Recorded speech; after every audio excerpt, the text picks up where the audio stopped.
Okay, good evening, everyone. Welcome to the Park and Rec Committee meeting, October 20th, 2025. We'll start our meeting with our roll call. Alex Heim. Chris Casey.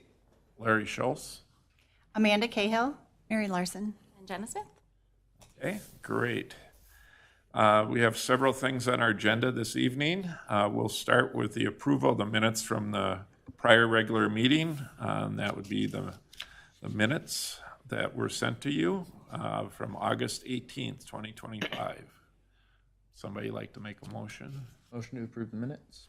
Motion's been made. Is there a second? Second. Motion's been made and seconded. Any discussion? Hearing none, all those in favor of approving the August 18th, 2025 minutes signify by saying aye. Aye. Aye. Opposed, say no. To who? Motion carried.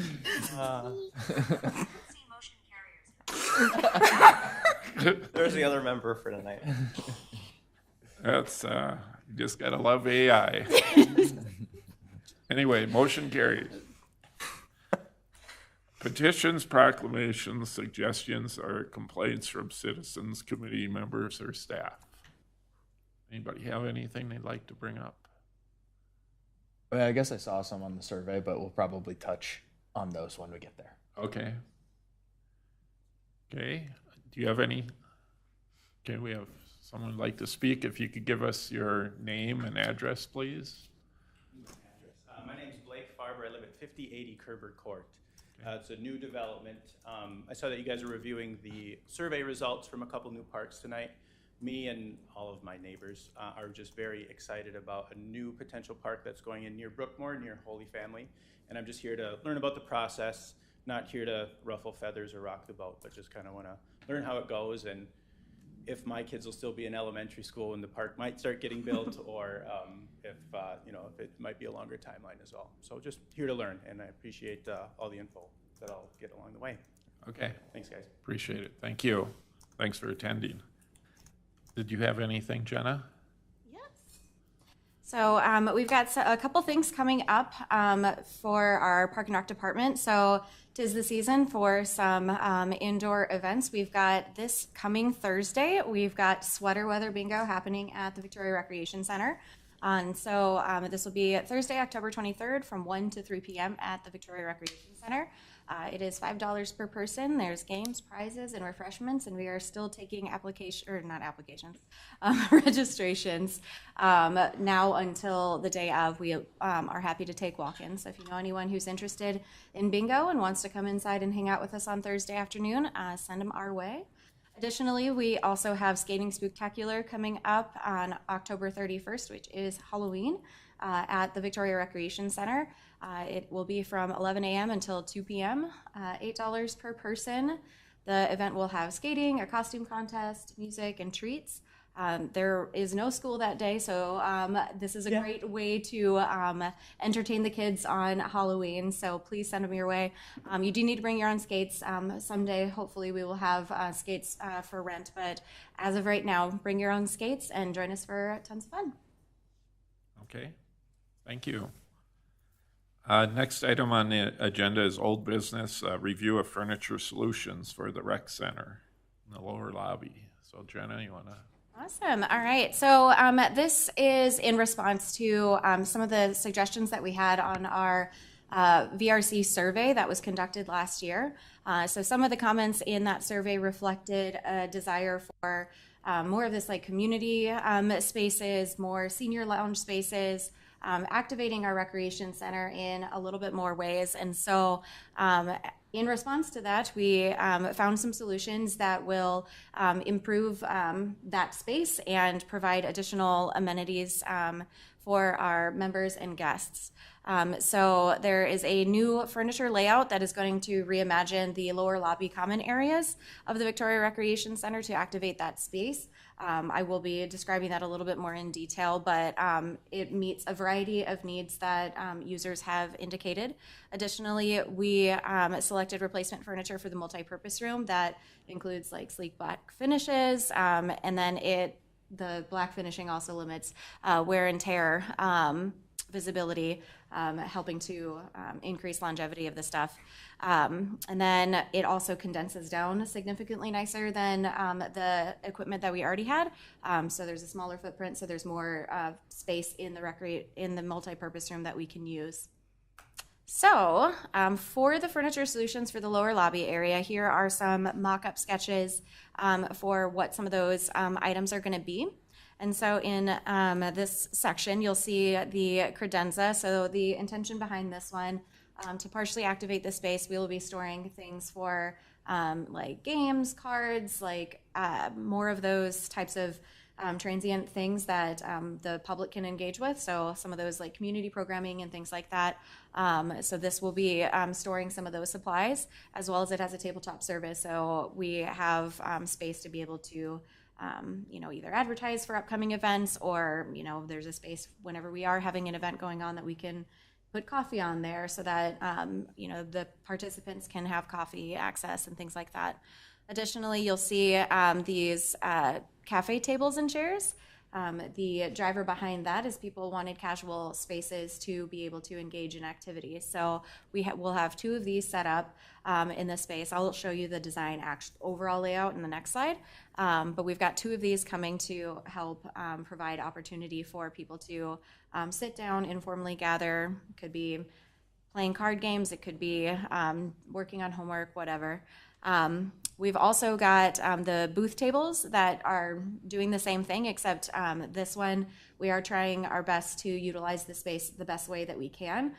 So it might be sort of a big space, but it's not when you start putting all the furniture in. And so the booths were a solution to still create active spaces for people to gather and get together, but it also better utilizes some of the space that we have available.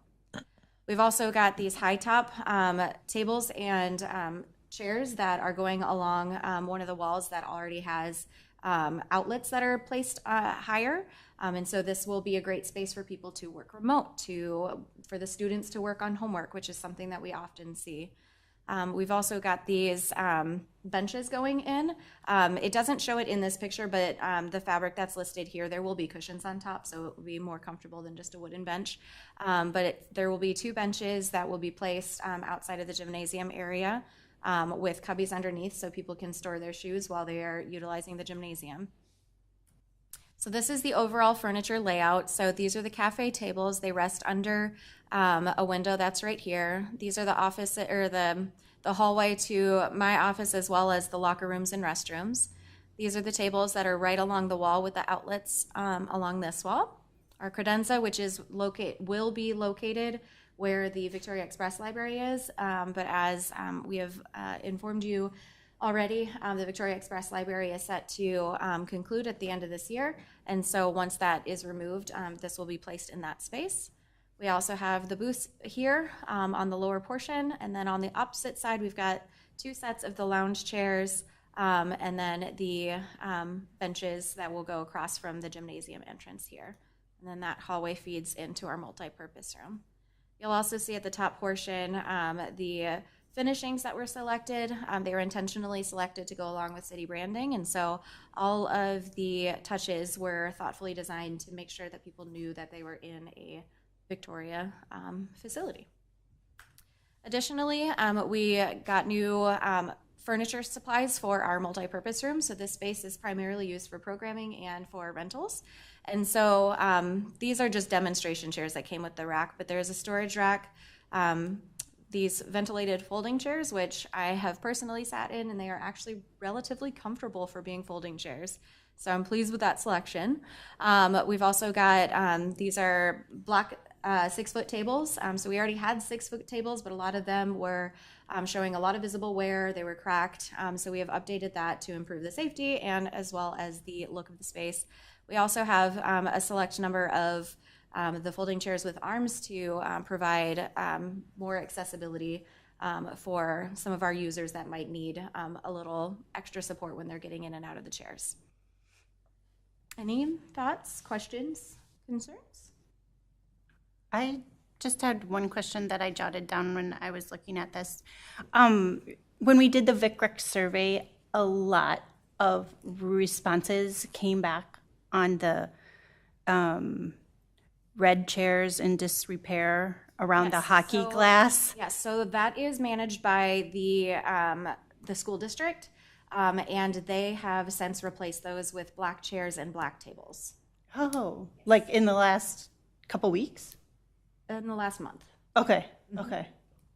Yep. Wonderful, because I was there, I would say in September, so, and I didn't see them yet, so, They were done probably at the end of September. They've been Okay. out for a few weeks. okay. But yes, those were updated. So the chairs tables and chairs that they have now, they're all one level.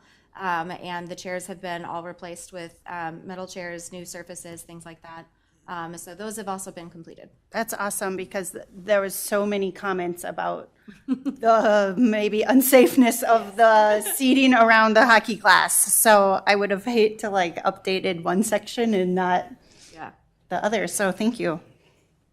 Okay, any other questions? Okay, that was just a information item. So we will move on to our main agenda item this evening, which is review the survey results and public input for future park developments. And that was pretty exciting to see 620 responses and the number of people that showed up at the events, and appreciate those of you that were able to make those and get some input along the way. So with that, we'll let Jenna kick it off for us.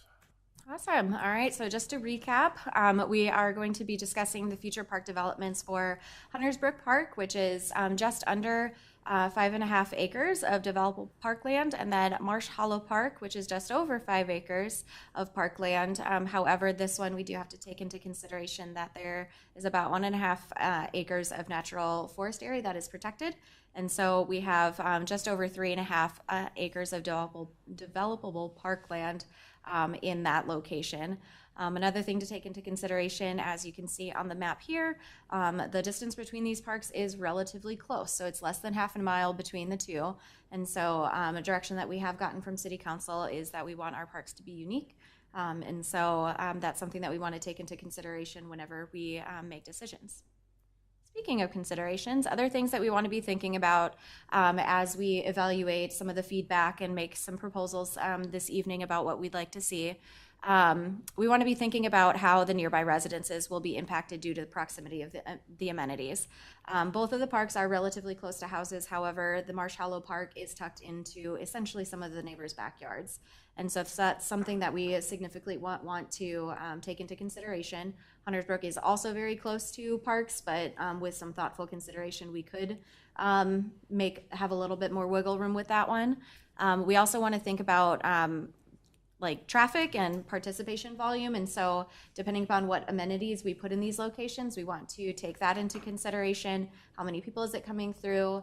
How many people will be physically there, especially given the closeness to some of the neighbors. We also want to be thinking about the amount of parking that's needed for the amenities being considered. Do we need a lot? Can we use street parking? And things like that.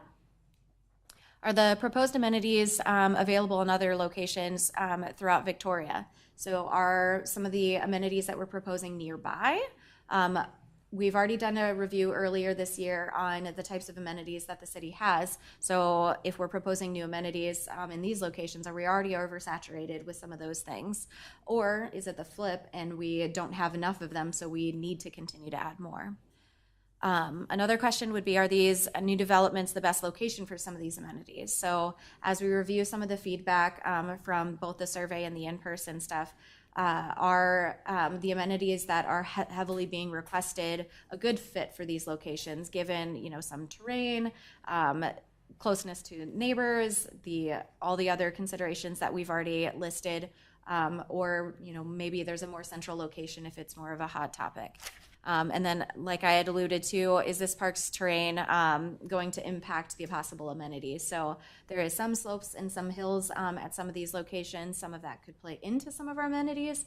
However, it could impact some of our amenities. So that these are all things that we want to think about as we move forward. So, given our park development feedback, so we did do a multi-step approach with this. We had multiple engagement opportunities that were in person throughout the year to gain feedback. And so this committee participated in the Huntersbrook Future Park Site engagement, as well as the Senior Advisory Committee. The Senior Advisory and the Parks and Rec Committee also participated in the Noterman Trail / Lions Park engagement, as well as the Marsh Hollow Future Park engagement events. Staff participated in engagement at the farmers market, as well as during the truck rodeo. We had really good turnout at our park engagement events. I would say Huntersbrook probably was around the 70 people participant mark, and Marsh Hollow was a little less than that, around 50, 60 people showed up to that event, which I'd say is a really great turnout, especially given that there was 2 in a relatively close location. We also conducted the park development survey. It was available to the public June 4th through September 30th. And we received a record 620 responses. That was an incredible turnout for this type of a survey. And so this does help give us a pretty good feedback for what people are looking for. Out of this, something to consider as well, 48.7% of the respondents were residents. So there were a lot of people that were given this survey. So the survey not only went to the neighborhood, but it also went to stakeholders and community partners and members. And so you'll see that reflected in the survey results. And so that's something that we want to consider as we make some of our selections. 43.3% were from community neighboring, and then 5.9% were even further outside of our neighboring communities. Those living within half mile of Huntersbrook Park were 38%, and those living within half mile of future Marsh Hollow Park were 28.1%, which some of those could be the same people, depending upon how close they live in the in-between. So the remaining percentage was comprised, like I'd said, of athletic associations and neighboring community partners. You will see reflected in the survey that a large percentage of CCU soccer families completed the survey. Ooh, the font it changed on me. Sorry about that, you guys. So we did host both 2 different in-person events, and we also put one of these sticker charts up at our truck rodeo. And so you'll see reflected in here. I listed out the top 3 amenities for each of these events. Again, I'm sorry that the font changed on me. It must not be saved on this computer. But at our Huntersbrook event, the top 3 amenities were indicated from the neighborhood as a playground, pickleball courts, and a splash pad. For the truck rodeo event, the community said that they were interested in a splash pad, an obstacle course, and a playground, which, depending upon who you ask, is the same thing. And then Marsh Hollow, they had indicated a playground, pickleball courts, and a splash pad as well. For the survey, I listed out the top 10 amenities selected for consideration for both of the locations. In the survey, I did indicate, a preference to review them as 2 individual parks, recommending that we look at these as 2 unique locations. However, you will see a lot of similarities between the 2. You'll see our athletic associations weighed in heavily on the amenities here. And so a soccer field, sports field was the #1 selected amenity for both locations. A playground came in second. Public restrooms came in third for both, and then this is where we start to differ. We do see a lot of overlap between the 2 locations, but there's a couple key features that are different. So water feature did appear on both, as well as picnic areas and trails, and those are the next 3, just in different orders. And then we've also got pickleball courts on both. However, this is where you see a slight difference between our in-person and our online surveys. One thing I do want to note is some of the communication that we had from some of the residents when we were in person. A lot of the residents that we spoke to did not know that we had relatively new pickleball courts at the Victoria Recreation Center. And keep in mind, during the time that these in-person engagement events were happening, Victoria Drive was was under construction, and so their ability to get to the recreation center was rather difficult. And so when we informed them that there was one nearby, a lot of them changed their mind about having one in the neighborhood. Not to say that other people are still not interested in having them there, but there was a lot of people that did quickly change their mind once they realized there was other amenities in the city. One big difference that you see between the two is people indicated for Huntersbrook a desire for a basketball court, and for Marsh Hollow, they indicated a desire for a dog park.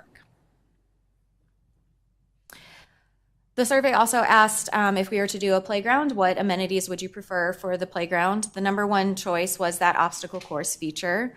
After that, we've got climbing features, zip lines, belt swings, shaded zones, natural play elements, forts, balance beams or stepping stones, tunnel or tube slides, and then traditional slides.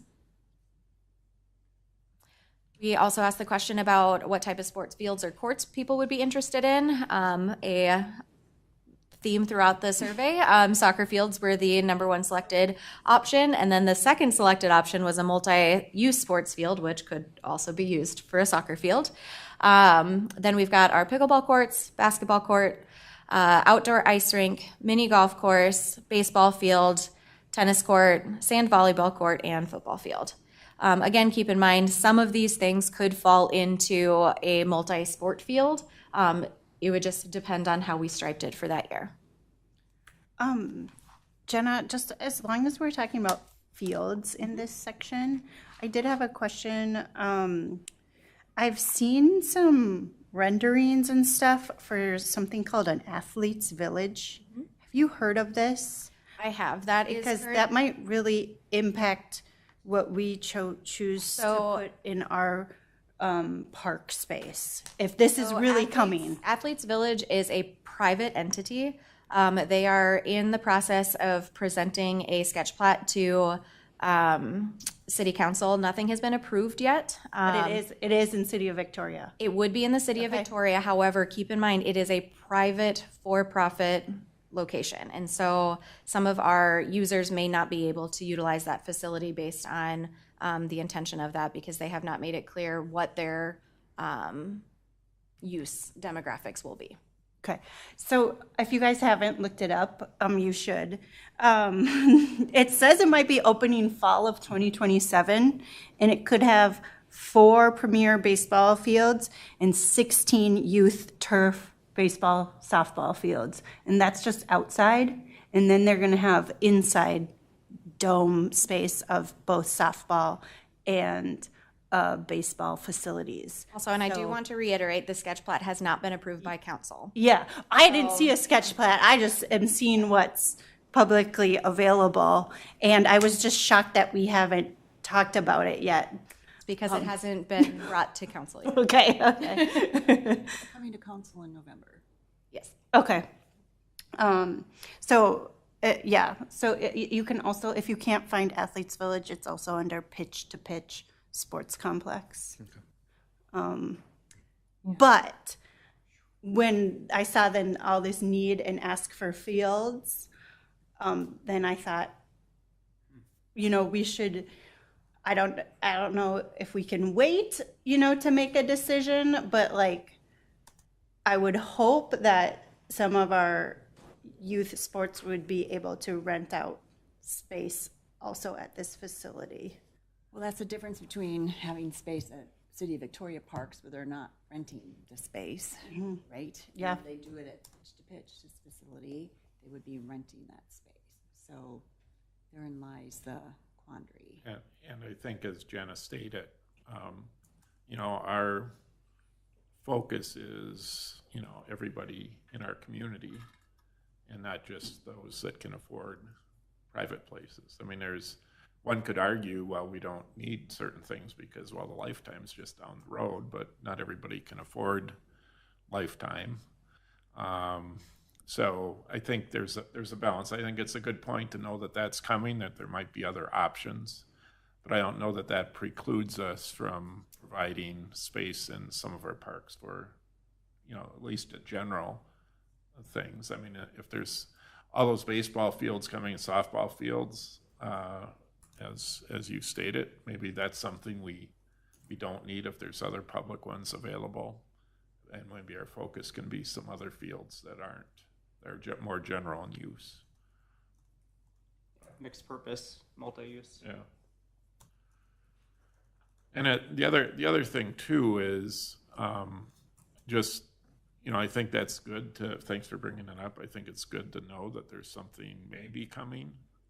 But also I'm thinking about those don't seem to be the type of places where a young family wants to go and have No, their kids. that's why I brought it up during the field, like this section, right? Like not against playgrounds and playground amenities, but like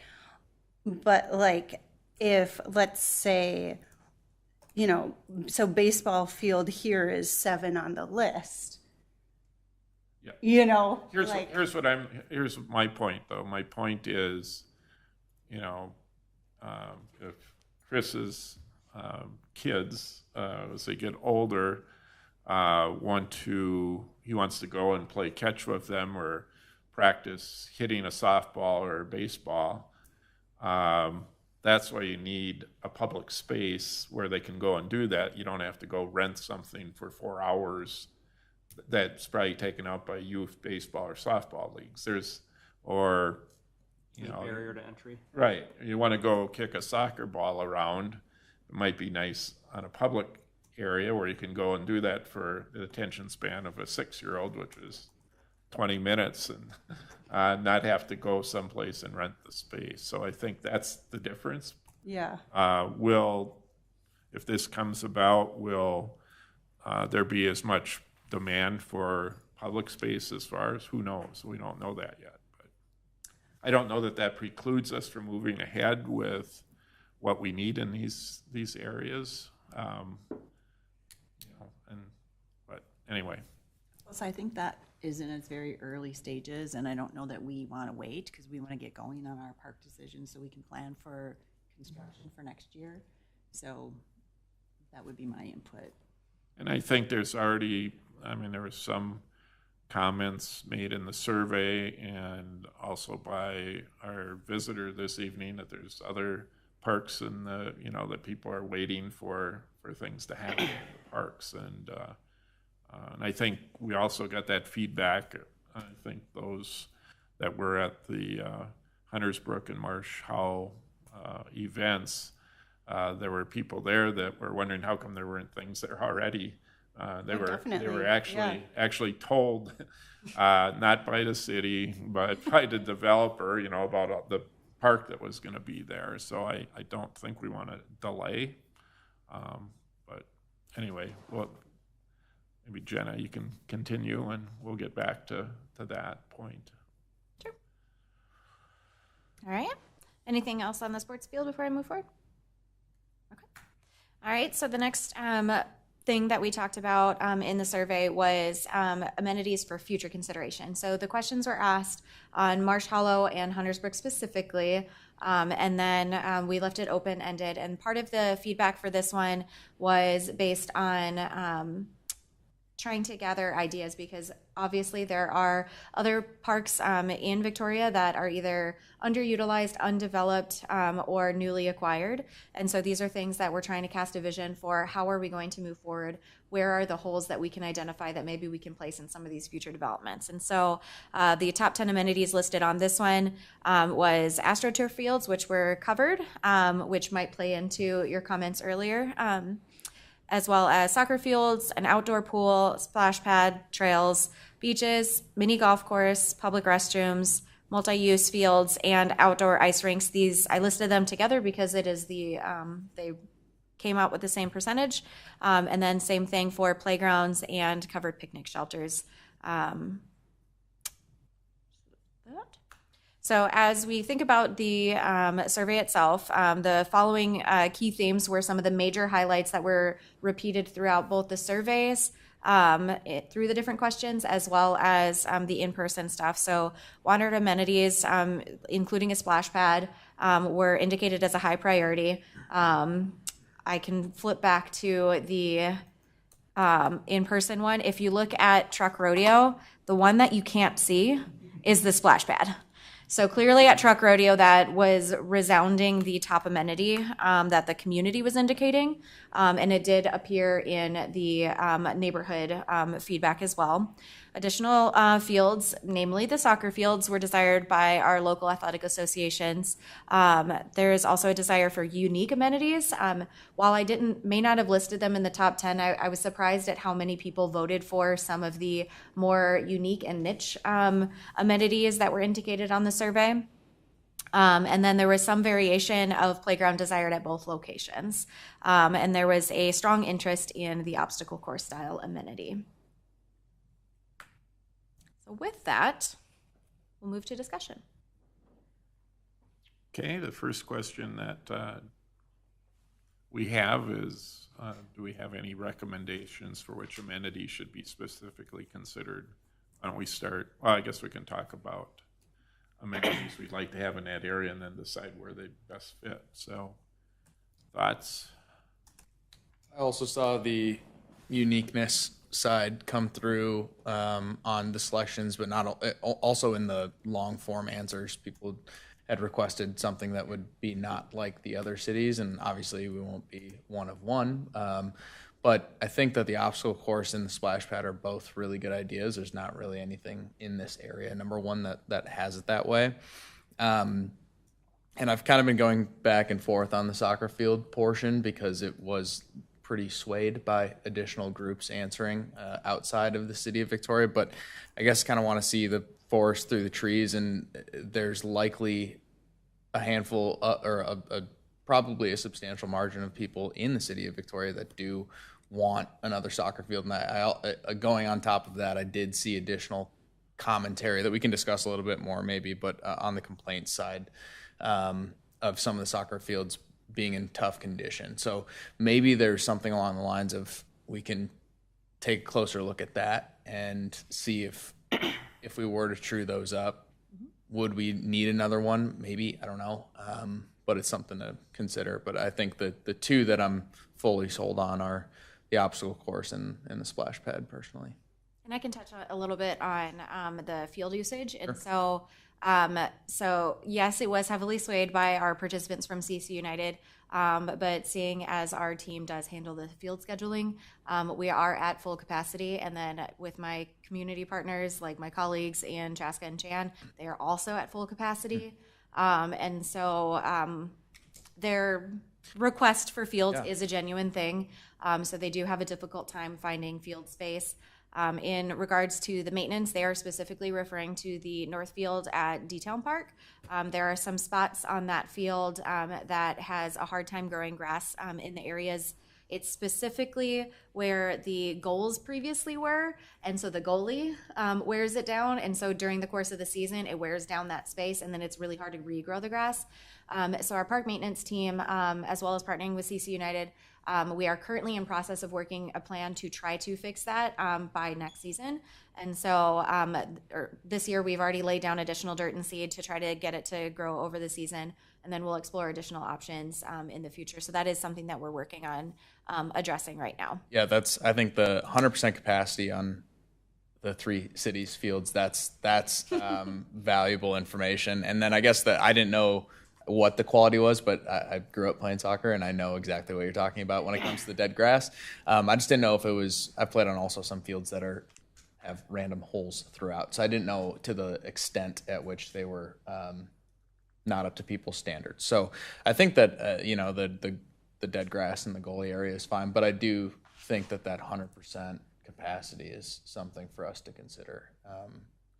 There's another component to the soccer fields too, if they're at full capacity, and they are in other areas, is not only is there open space that can be used by others when those, I don't know how often soccer takes up those fields, but this also brings people to our community, which spurs business, which spurs development, which spurs additional funds so we can have other park elements, funding for the city and other things too. So need to keep that in mind as well. Yeah, I was gonna soccer field. I think at least one of them should have some type of open field concept. That way, too, if in the future you want some flexibility on the space. I know we reviewed open spaces this year, but at least you have some component of multi-use. I did see a lot of feedback on like a shelter with bathrooms. I think if you did something like a splash pad or a soccer field, you'd want that infrastructure there so they could be there for several hours versus you get half an hour and then you got to go back, and it makes it a little bit easier for those to use the park. I think that's what we've seen. Some like Chaska has some good parks that people stay a long time because they can kind of reset throughout the day. Jenna, can you talk about if the space can hold a soccer field or multi-use field, and versus like other parks that have a standalone field? Yes. You know, So similar. soccer fields are pretty large, but both Marsh Hollow and Huntersbrook are large enough to have a soccer field. However, when I had indicated a consideration with the number of people for participating in those soccer fields, if you think about Marsh Hollow and how close that field is to the person's backyard, you'd essentially have people pushing up to sitting on their back lawn. And so while both do have a field large enough that it could accommodate soccer fields, I would highly advise against one being at Marsh Hollow due to the proximity to those neighbors, because that would intrude a little bit on their privacy because people would be lining up their chairs in their backyard, essentially.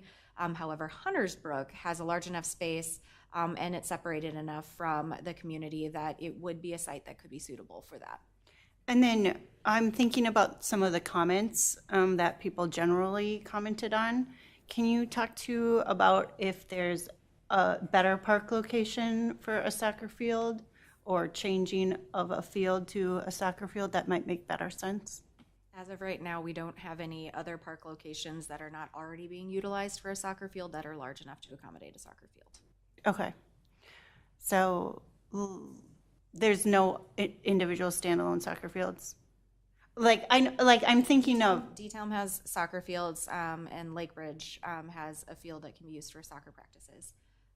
And those are the only other ones that are large enough. I was thinking, so by the Lake Bridge, by the elementary school, has the I don't know if there's striped for soccer, like I see lacrosse out there, football out there. That one is a multi-use field. Okay. So like Rhapsody, outfield of the softball field is not big enough. Not for an actual soccer field. It can be used for like practice stuff, but it is not large enough for an actual soccer field. I have a question regarding soccer field. How often are these used? I mean, is it an every night thing during the week, or is it twice a week on Saturdays? My point is, do we want to have an amenity in a park that's for the whole community, but also is kind of for the neighborhood it's used 85% of the time for soccer, and then the people can't use it for other things? So it's very seasonal, and so we have summer soccer. We have a little bit of spring soccer, and then we've got fall soccer. The practices are typically held in the evenings, and games are held on the weekends. And if we added in another field, I would say it's unlikely that every night would be filled, and it's typically only for a few hours for practices. And so it's not large games that are happening, it's smaller practices that happen during the week and then large games on the weekend. And so the seasons, the spring season is relatively short. The summer season goes on for a good portion of June and July. And then the fall season is only about a month and a half. Do you have that layout where you could put like a soccer field on Huntersbrook Park? In the layout that we had at the I don't have it visually available right now, but if you can think back to so this location, if you look at this portion, this entire section right here is the size of a soccer field. Okay. So there's still room on that site for additional, Oh, absolutely. There's plenty of space on this site for multiple amenities. okay. And we don't have any other park land that's a better spot for a soccer field right now. My concern about a soccer field is the parking, because it's one thing to have a field that the teams can practice at, because then you're talking about, way less people coming that maybe drop the kids off and they leave, kind of a thing. But if you're talking about games, that's a whole nother thing, because then that's a lot more traffic. It's people parking probably more than it would fit in the 10 to 12 parking lot than I think we were talking about. So then there's parking up and down the street in the neighborhood. Yeah, so if there's only one soccer field that would go on this, so it would just be the two teams. It's not like a tournament style where they would Right. be multiple teams playing at a time. And so I would say, while it would be definitely traffic, we would use the parking lot, and there might be some street parking. Typically, these games are done relatively quickly, so it's not an all-day thing. Obviously, any sort of traffic will draw people in, and because these are larger parks, I think we're going to have traffic no matter what amenities we select. However, that is something that you guys can take into consideration for these fields. However, do know that there's a lot of people that are requesting these soccer fields. Yeah, I'm very torn because I know from like the sports perspective side of things, like these fields and courts are needed. In Victoria, like CC United is all of our cities, right? It's Chaska, Chan, Victoria, and Carver, right? All together. So all of those kids are on a mix of teams participating. But like the Chan Athletic Association, which is basketball and softball, that is kids that are generally going to go to Chanhassen. So it's generally Victoria kids and Chanhassen kids. And in Victoria, like we're growing those teams because our population here in Victoria is still growing, right? So like there aren't as many Chan kids on those like softball, baseball, basketball teams just because of the population growth or whatnot. So like I know there's a need for these fields. I'm just really torn about like putting this in a neighborhood park. Like, and to Mary's point about like, okay, if there's 3 games in a day on a weekend, like yes, you only have 2 teams, but then the next team that plays, you have to get to the field a half hour to 45 minutes early. So actually you have 4 teams there. And like sometimes as parents, you don't drive together because you're bringing another kid not to get there 45 minutes early.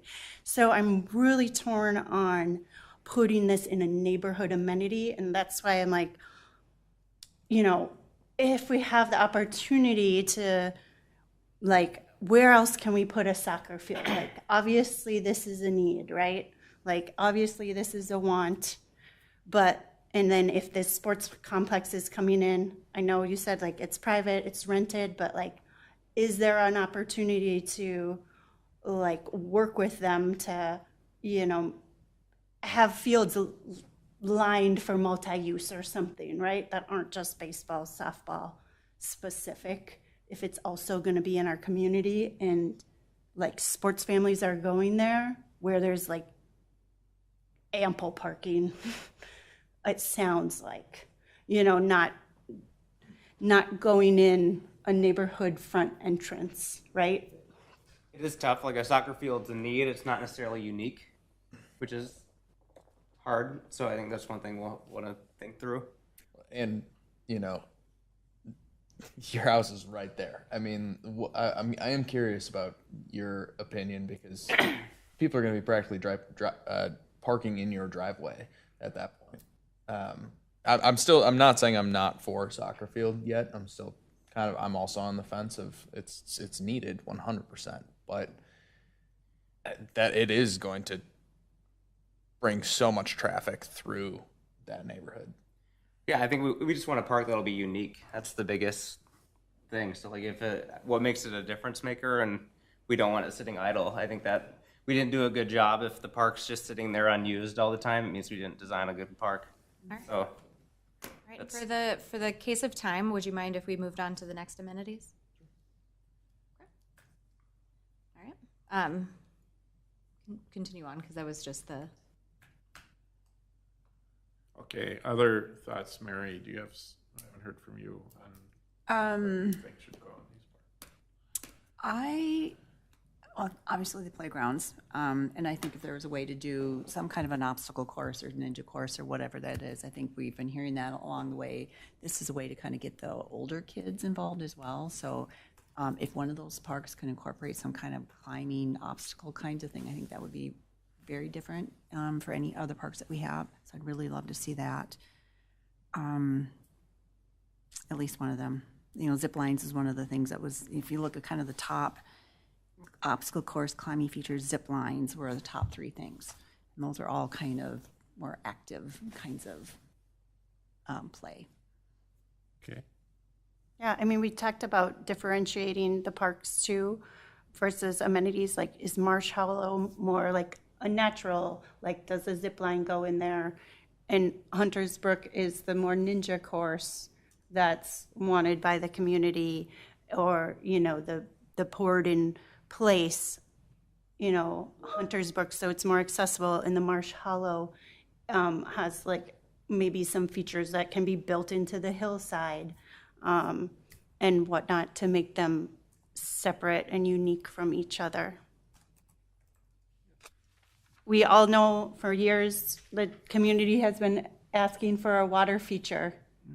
I just, again, like from visiting so many neighborhood splash pads as a mom for 11 years now, like most of those splash pad water features are in more of a large community park that has a lot of other amenities and a lot of accessible parking. A lot of parking. That's Yeah. the thing I'm concerned about too, taking my grandkids to the water park in Delano. It's like there's a lot of parking. I really worry. I really think we need a splash pad. I just don't think it belongs in a neighborhood park. So that's my concern. I mean, yeah, splash pad for years has been like one of our Park and Rec's climbing asks, right? And if you are the closest, you know, water feature might be Chaska's in Fireman's Park, right? They have a huge-ish parking lot. And then you go to the other neighboring communities in Eden Prairie, and those are in really like destination parks, like Miller Park and Round Lake. So like I struggle with putting a splash pad in someone's neighborhood too, because it is a draw. It is a. I would say one thing to keep in mind is splash pads can come in all sorts of sizes. And so in my experience in recreation, I've seen some that are the water park type destinations, but I've also seen ones that were thoughtfully designed to fit a neighborhood type of park, like some that are probably not the square footage bigger than this room that we're in. And it was still a community amenity. It was well used, but it wasn't overrun because it wasn't a grand, but it was an opportunity to get people outside. And so just playing both sides here, there is a way to thoughtfully design it to be a little bit of a smaller footprint, so it's not a huge draw while still meeting the need. But I definitely understand the concerns about it being too much of a draw, since we don't have an amenity like that already. have you seen a way for like the splash pad? I saw some of the survey for those that weren't in the neighborhood or wanting like some type of ice feature. Is there a way you could, if you had a big enough splash pad, to convert that into just like a sheet of ice? Doesn't have to be fenced. No. Okay. No. The way that those would have to be designed would not be able to convert in that manner. Okay. And can you go back to the sticker thing of what the neighborhoods actually said? Because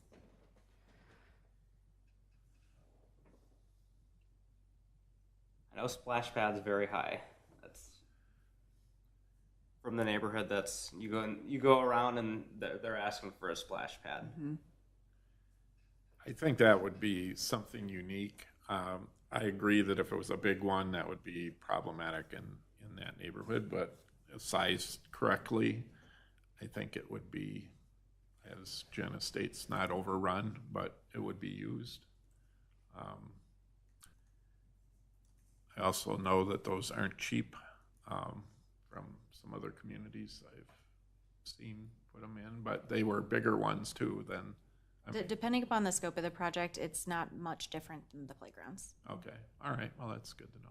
The only difference is the water connections, but I have already chatted with our development team to see if a water amenity is possible, and there is water stopped at both locations, so we would be able to do it if that's the direction that ultimately City Council decides. Are we, the pickleball courts have come up here. You mentioned that a lot of people that had stated they wanted that also weren't aware of the ones that existed or couldn't get there with the construction. And we also know that noise is a problem. Is that something that we can take off the table to try to narrow down now?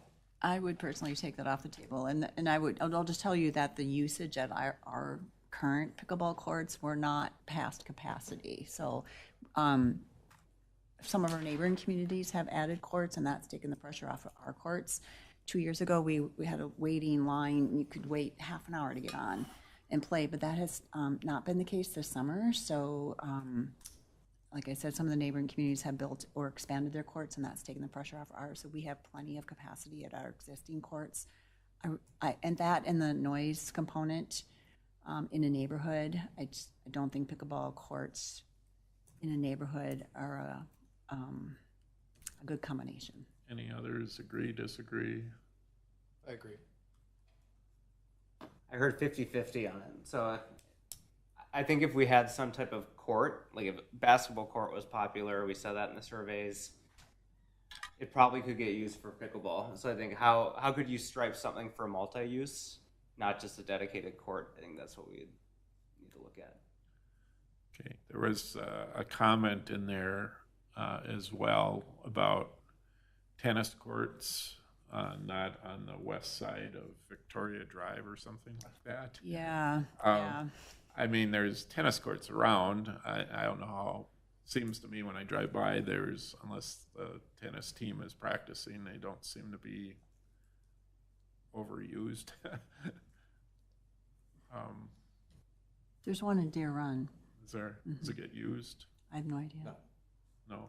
I would also like to draw attention to the tennis courts at Holy Family. There's 8 courts there, and those are public amenities. Yeah. So that's a partnership between Holy Family and the city, and so the public can utilize those as well. Yeah, I think part of it's a communication thing, and for the people that play tennis, they're going to find a court if they need one that's not too far away. I mean, they might have to drive to it, but it's going to be within 5 minutes probably. But I do like the concept of something. Basketball court seems like a fairly good thing to have in one of those parks, at least if it's not a full one, a half one,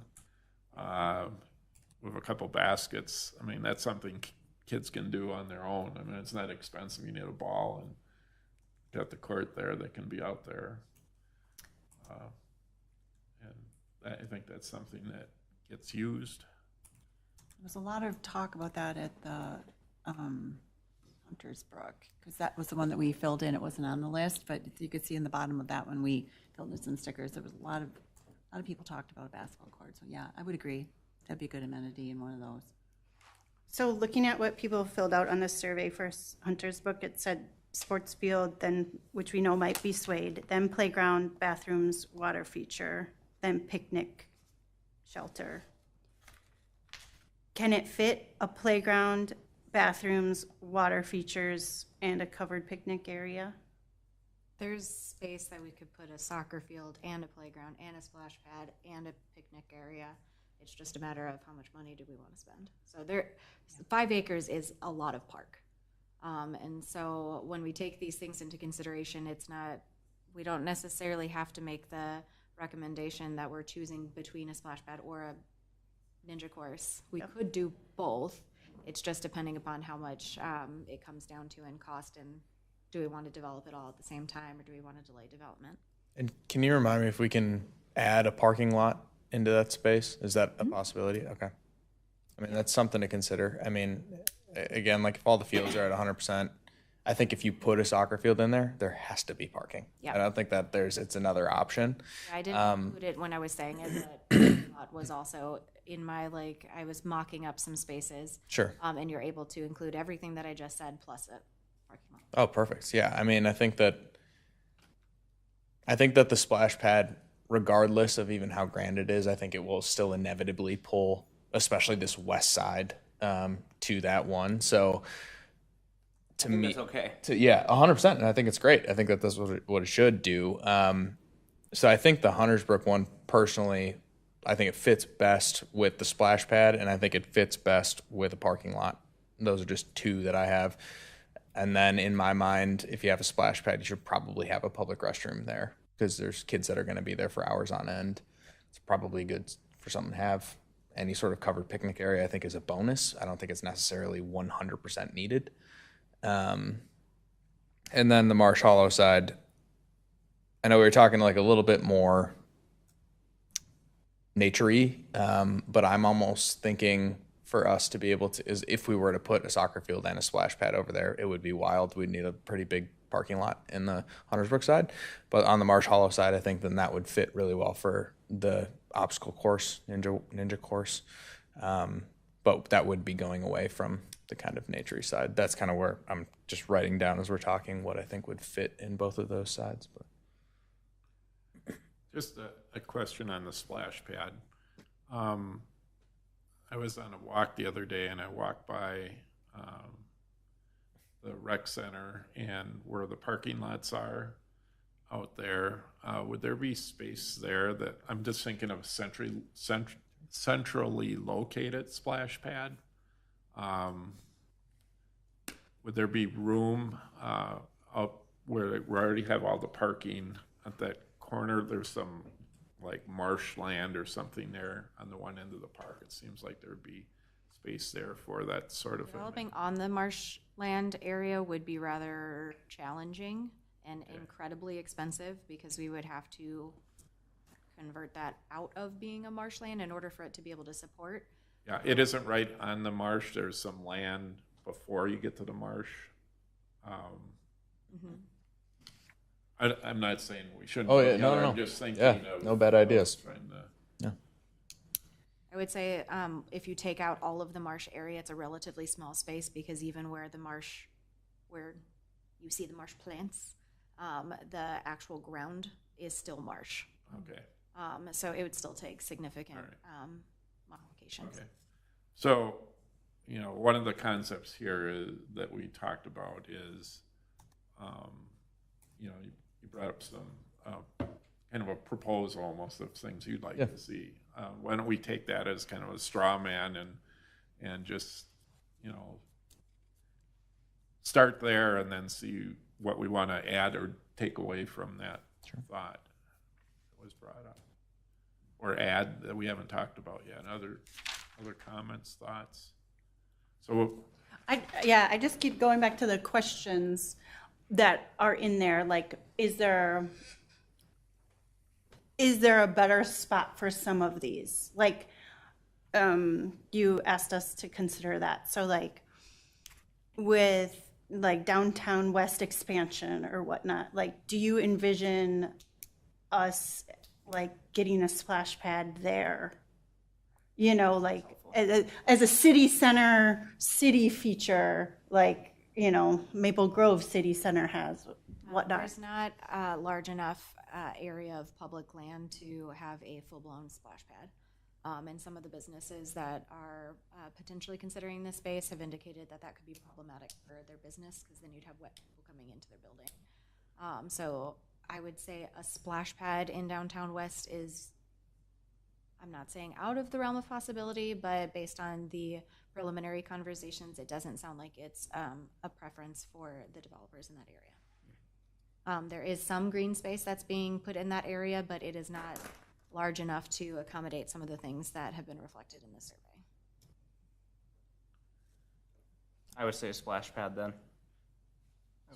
splash pad Second that in, one. In Huntersbrook. Huntersbrook or the other one? Huntersbrook. Yep, Huntersbrook. Huntersbrook. I'd be concerned about the noise in Marsh Hollow with likely kids screaming in people's backyards. Do we take it as a given that there'd be playgrounds in both of these parks? I would say yes. Yeah, okay. I think the splash pad would go well with the obstacle course. And one thing we didn't talk about, I think the accessible surface is really important, that we go ahead and get that in. So that would allow it for more use with everybody. At least one of the parks have it. Yep, at least one. Definitely. Yeah, I agree. It kind of sets Huntersbrook as a little more of like the adventure-y type theme park if you have water and an obstacle course, and then the other ones, we keep that nature theme.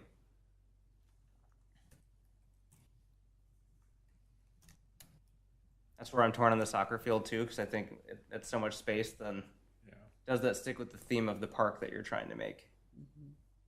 does take up a lot of space. Or do you have, is the issue games or is the issue practice? Yeah, because I was thinking if you could just limit it to practices, that would be less cars, it would be less traffic. If you restricted it to just practices, does that help take some of the pressure off of the neighborhood? I'm not sure we can actually do that. Because how the park is right now, Huntersbrook, it is a pretty cool long field. Like the more you chop that up, it makes it a little bit just like a standard park. I would also say one thing to keep in mind is developing it into a soccer field will cost significantly less than developing it into anything else. And so because we are developing 2 new parks within the same time period, and we're coming from the same pot of money, if we decide to go away from some sort of field-based amenity to something that requires more infrastructure, it might limit what we're allowed to do. So just kind of keep that in mind. I guess I'd be in favor of a soccer field in the one. I think we asked people what they wanted, and I think it's important that we listen to what people, if there's a need and there doesn't appear to be other alternatives, I think a soccer field can be used for many things. Somebody can go out and throw a tennis ball and have their dog retrieve it in the soccer field when it's not being used for that, or you can go play catch with your kid, or hit fly balls, or play wiffle ball, or lots of things you can do out there. So I don't know how you differentiate between a soccer field and an open field. I mean, they can be some of the same things, right? Yes. I mean, you could. It's just a matter of striping it and which type of nets or whatever you put out there. And is there anything that's saying that a soccer field couldn't be striped for flag football in the fall? No. Or whatever? Okay. Yeah. There's a lot of fields that are striped for multiple things throughout the year. Okay. So I guess that's one thing I'd like to see, and it seems like that one seems to fit on Huntersbrook. In fact, I like the splash pad idea, and I like the obstacle course piece. Now, are there room and a playground? Is there room for all of that in the parking lot in Huntersbrook? Yes. Okay. And then in the other one we had talked about, put like a basketball court or something in the Marsh Hollow with, we talked too when we were there that night about like hammocks by the woods there. Is that like a mini hammock village? Mm-hmm. Yeah, that one was one of the unique amenities that a lot of people actually really liked. So I was surprised to see how many people responded well to that one. But yes, that could be something that we could even intentionally do it along just the outskirts of that wooded area to have it be a little bit more scenic, and so that wouldn't really impact the available usage for other things in the area. Are we able to do trails within the woods at all? No, we can do it around it, but we can't go through it because the entire area is protected. Okay. That was another thing that was high on the list in the Marsh Hollow survey. Yeah, we can go around it. Okay, so we have right now. We have a soccer field that can be used for other things, a obstacle course, splash pad, playground, and parking lot in Huntersbrook. We have hammocks and basketball court in the other one, plus some open space that can be used for anything. I think I want to asterisk that on the Huntersbrook one a little bit, because if we have, I would say those three are going to be probably the three biggest attractions to one park. And so you're going to need either a absolutely massive parking lot, or we're going to have to shift one to Marsh Hollow, in my opinion. I agree. I just have seen this sports field's turnovers and having to get there 45 minutes early, and I just am so fearful that your neighborhood, the neighborhood is going to be calling the city, being like, what is going on here? You know, flag football, we turn over at Chaska High School on the weekends, and granted there's way more fields, but like, it's wild. Like, you can't even get into Chaska High School's back parking lot. There's, you know, so much, like, people getting there early before games leave and whatnot. And I love the splash pad, and I love the ninja course, but you're gonna have people wanting to come there as a destination. So to also have soccer, I don't know, Jenna, if you can give us a picture of how many parking spaces. Yeah, I won't be able to tell you exactly how many parking spaces, but I will say, given the size of these parks, they're going to be destination parks no matter what we do. Yeah. So we will run into that issue no matter which direction that we go, and that is direction that I've been given in terms of creating more destination regional parks. You know, and I think I understand completely what you're saying, because I've been to events with my grandkids, and I know the turnover, and I know there's number of people coming, but I think we also have to recognize that the direction, and I think maybe this is what Jen is saying, or what the city council is saying, is, you know, we have these 5-acre parks. We don't, some places, some communities have, you know, 100 acres where they put everything in the center of town and everybody goes there. Our community has opted to have smaller parks in, you know, different locations. So if we're going to have these activities in our community, we're going to have to use these 5-acre parks for some of these destination things. And, you know, I don't disagree that the city could get some complaints, but I think that's something that if we make a recommendation, maybe we put that in our recommendation that we're putting these here, and recognize we're going to need parking, and you know, then those that make the final decision will have to consider all that, and that's their decision to make.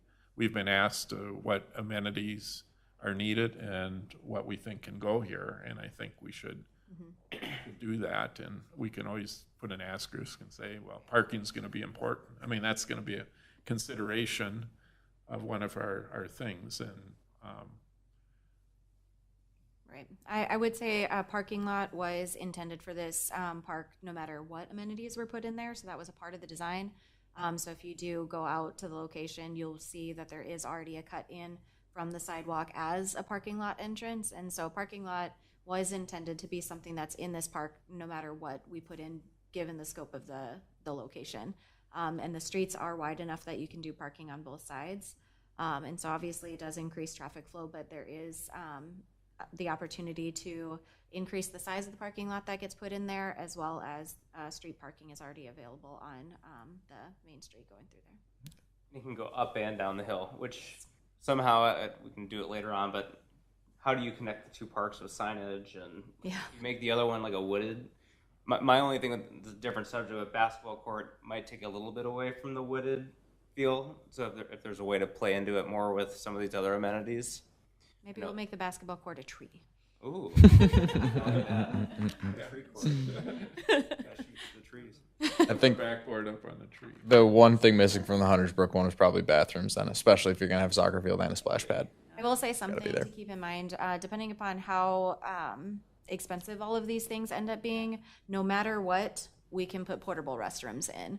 And so obviously if you have a splash pad and you have all these things, a plumbed out one is a preference. I would prefer to use that over a portable restroom, but in either location, that's something that we can put up every season. And so that is something that we do at a lot of our other locations, and that's something that we can continue even if we map all this out and we end up realizing that we're not able to put it in at this time.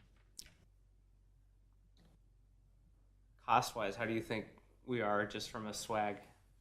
Are we over? Are we under? We're about in line. So I think that a lot of these things are doable. So it's just a matter of where we put it and how we figure it out. So I do think that it is possible to do a lot of the things that we've talked about this evening. So if we put the obstacle course in Marsh Howell, you can almost have that themed Right.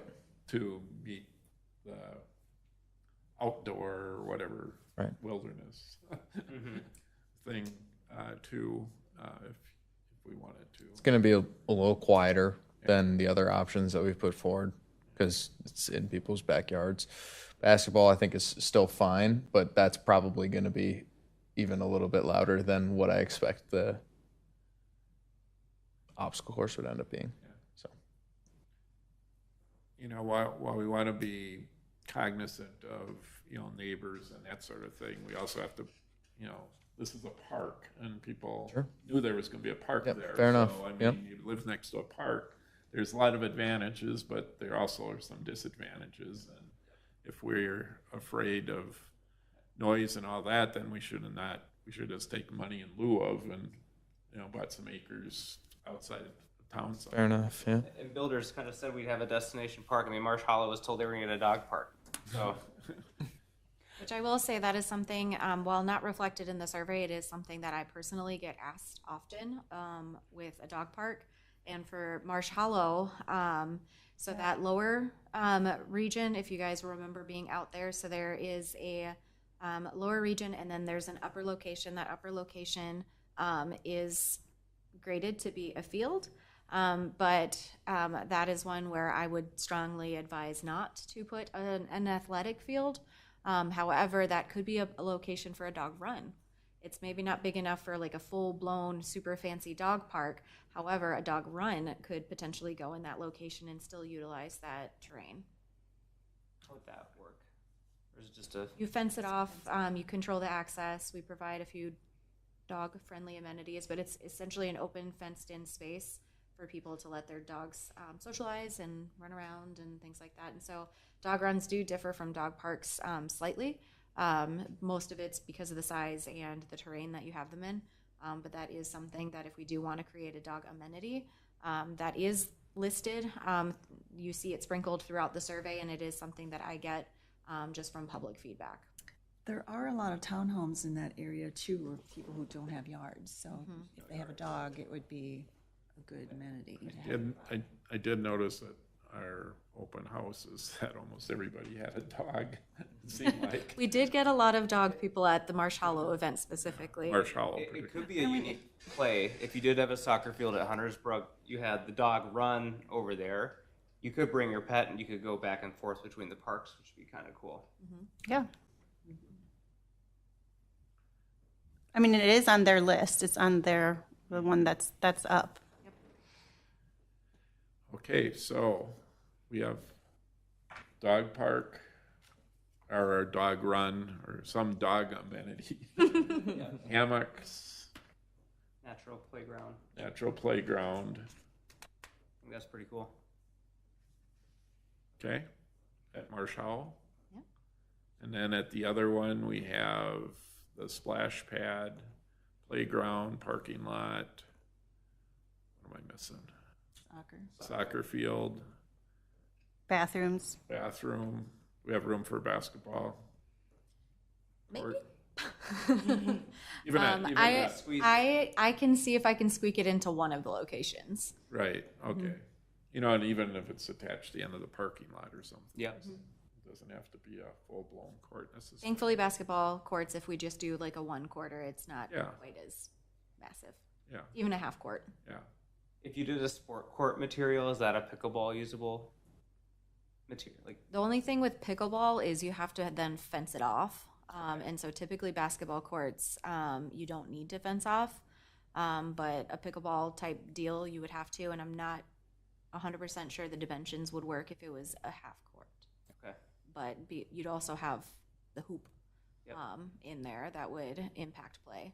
So it's not to say that people couldn't bring a portable net and play, but typically you don't see basketball courts being fenced off. And if we did do a fenced off sport court, that would be an additional expense. Yep.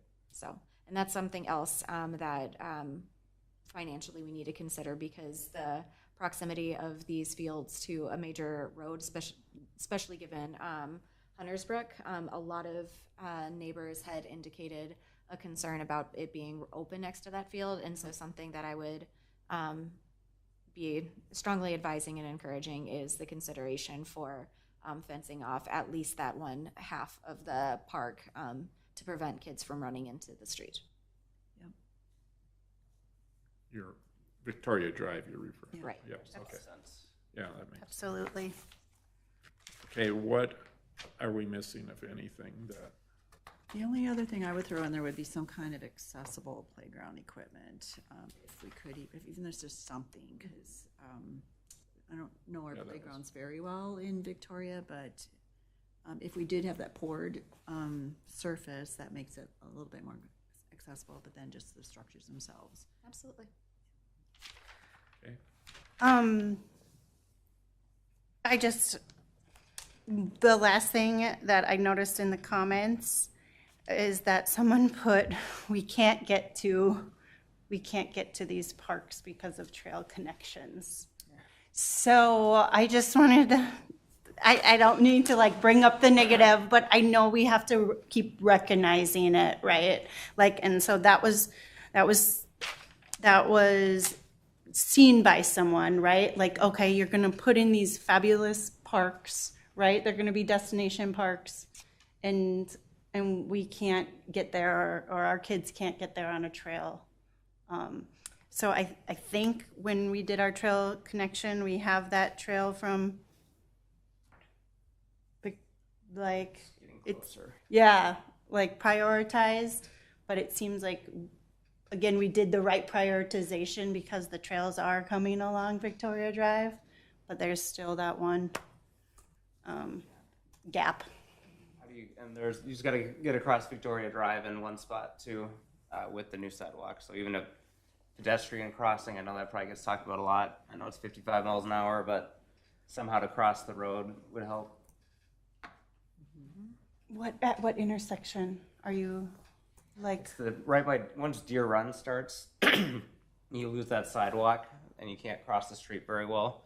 So even if there was a cutout to get into that new sidewalk, you can connect downtown all the way to the Yeah. neighborhood.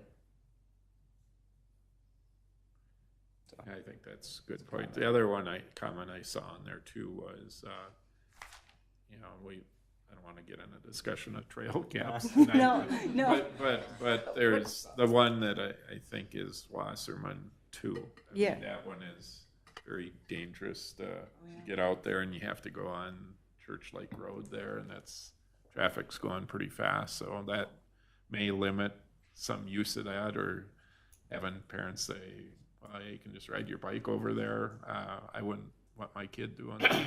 I guess my kid now could, but when my kid was younger. Absolutely. Okay, anything else we're missing? Do we want to make a recommendation of those things? Do we want to make a motion to recommend to the city council that we reviewed the information and this is what we feel would best meet the needs based on feedback that we received? And what is the next step for you, Jenna? Is it to start talking with, Yeah, I would say a motion to recommend the things that you guys discussed tonight would help next steps from here is we are presenting capital improvement projects to council in November during a workshop. And so these are some of the projects that are on that list as well. So if we already have a consensus from this committee and a summary of this, that would help in driving some of that forward from there.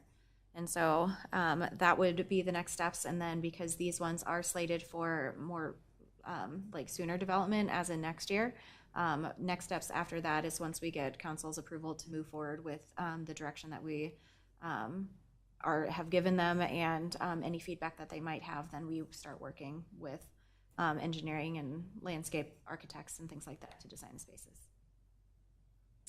Will you go back to the neighborhoods and give them choices? I know in the past we've kind of had like, here's playground 1 and playground 2. Which one do you prefer? Kind of thing. I know we did that at Swiss Mountain, I want to say, but I don't know if that's something that you would ever consider giving those neighborhoods a little bit of choice in some of that. Yeah, once the architects and engineers are able to kind of do those sketch plots for those, then that's something that we could do at that point.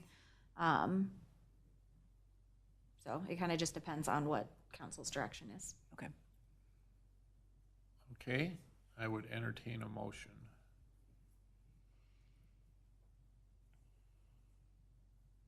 Okay, I will make the motion. I got it It's all. like so long. Like, Okay. can we do two All right, motions? All right, so help me on this one. Okay, so I'd make a motion that we recommend to the city council in the development of Hunters Brook and Marsh Hollow Parks that we would recommend that Hunters Brook Park have a soccer field, a splash pad, playground equipment, Or obstacle course. Playground obstacle course, yeah. Playground obstacle course. I thought we were gonna put the obstacle course at Marsh Hollow. Yeah, I'm a little confused. I thought we were going to move it to Marsh Hollow as well. The earlier consensus was nature themed at Marsh Hollow and obstacle course at Hunters Brook.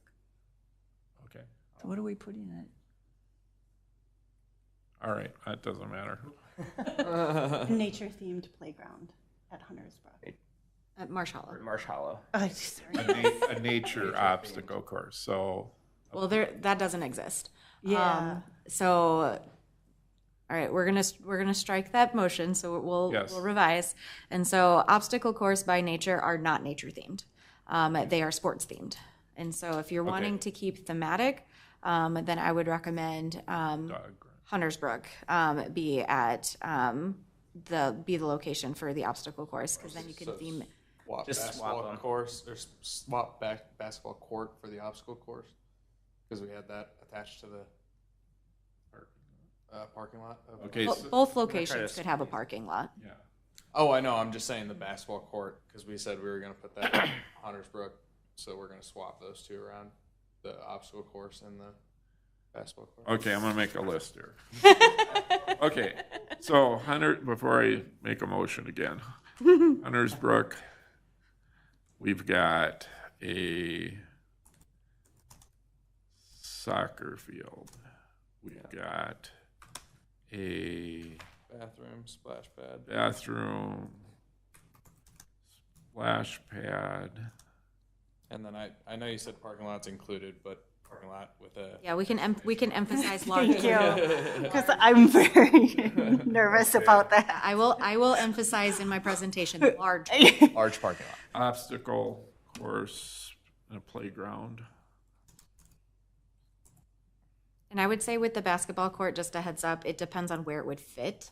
Yeah. And so maybe if the motion includes a basketball court at either location. Okay. Sure, perfect.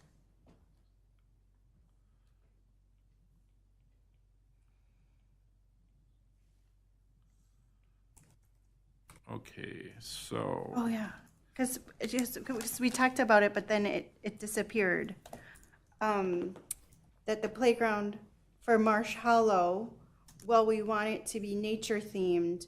One of the features that the community had put high as a playground feature was a zip line. Yep, and that could be in the nature. Nature theme, okay. That's part of the playground equipment, right? Yeah. Okay. All right, so here's what I have so far. Hunters Brook, soccer field, splash pad, obstacle course, playground equipment, and bathroom. Yep, and the obstacle course is a playground. Yeah, it's not two separate. It's like just, or you could call it obstacle course / ninja course. Ninja course. Ninja course is the brand name, so obstacle. Obstacle. Oh, really? They I mean, that is a brand? No, this is hard. We how do you talked spell about obstacle? It's You can worry about that. Technically, it's an obstacle course playground. Okay, obstacle my course gosh. playground. Perfect. Oh my gosh. All right. And then parking lot. Okay. Parking lot, Soccer the whole field, shit. soccer field, splash pad, bathroom, parking lot, obstacle course playground, We said basketball court optional if it fits. basketball court at Either. either. Location. And then at the other one, we've talked about a dog run, parking lot, playground, and a hammock Yep. village or hammock feature. Yep. And then potentially a basketball court wherever it fits. Is that it? That's correct. Okay, I'm gonna try again. A big one. Okay. I would make a motion that we recommend to the city council that that Hunters Brook Park be developed into a soccer field, splash pad, obstacle course playground with a bathroom and a parking lot, and that Marsh Howell be developed into a dog run, playground, a hammock village, and a parking lot, and that a basketball court be added in whichever park we have the best space for. Is there a second to that motion? Second. Second to that motion. I will not repeat it. Any further discussion? All those in favor of said motion signify by saying aye. Aye. Aye. Opposed, say no. Motion's carried. Thanks, everyone. Thank you. And you got the gist of the discussion of Yes. the other concerns that we might have that can also be Absolutely. passed on. Okay. That's any other business. I do have just one question. The gentleman that was here earlier was talking about Brookmore. Yes. Is that the one that's That one is it's on the corner of Cochia and Kerber. that kind of goes to towards that old neighborhood, kind of the connection in there? Yes. Okay. Yeah, it's kind of in between the new development and the old Victoria neighborhood. Yeah. And when is that scheduled for development? It is not currently scheduled. It's scheduled with TBD because that one is pending funding. And so that one is one that could either be funded through park dedication fees or general fund, depending upon how council wants to allocate it. It is being presented for consideration as a capital improvement project, but it is not currently included in any future funding. So the timeline for that one is still to be determined, but it is a future park that will be considered for development. Okay. We'll be able to share that with. Will you be sharing the CIP with this committee? We haven't seen that in a while. Because the council hasn't approved anything. Right, but, So we will have a workshop in November to discuss potential CIP projects. okay. And so it's when the council approves moving forward with some of these considerations is when we'll bring it back. We would typically see like a 5 or 10-year projection of kind of like the projects. That is what we're in process of creating. That's not our function any longer. Oh, okay. That's the city staff puts that together based on, we come up with the recommendations once they come up with the funding. So, Okay. But it's good to see what the priorities are, what's in the pipeline. Yep, that is what council is determining. Okay, good. I did bring up at the semi-annual report that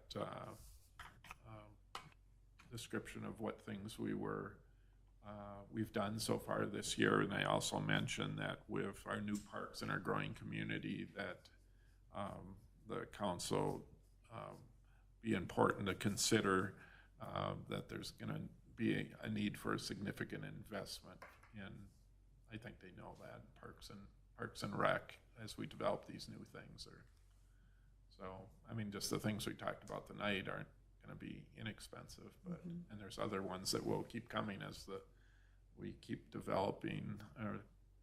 Victoria keeps expanding, and as mentioned earlier, every time you go out that road, there's a new development, or earth movers are moving dirt all over out there. So we will probably continue to see that growth.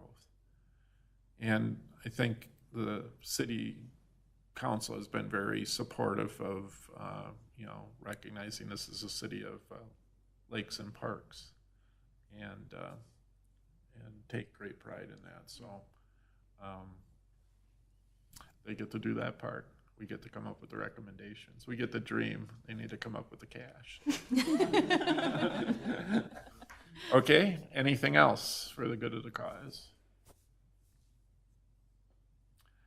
If not, motions in order to adjourn. So moved. Oh, Okay, is there a second? Second. Motion's been made and seconded. All those in favor signify by saying aye. I Opposed, no. Motion is carried.